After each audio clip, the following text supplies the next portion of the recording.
করে দিনের বেলায় আল্লাহর হুকুম অনুযায়ী আল্লাহ বলছে বন্ধু ঘুমায় থাকলে চলবে না।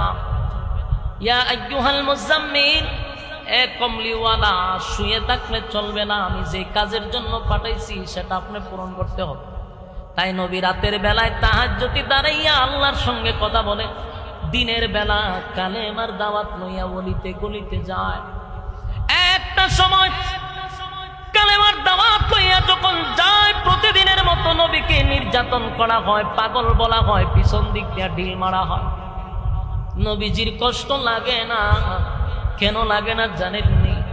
আল্লাহর নবী বলেন, আমি আমার মালিকের হুকুম পালন করতেছি, মালিকের দিন প্রতিষ্ঠা করতে গিয়া রক্ত ঝরবে, এটাই স্বাভাবিক।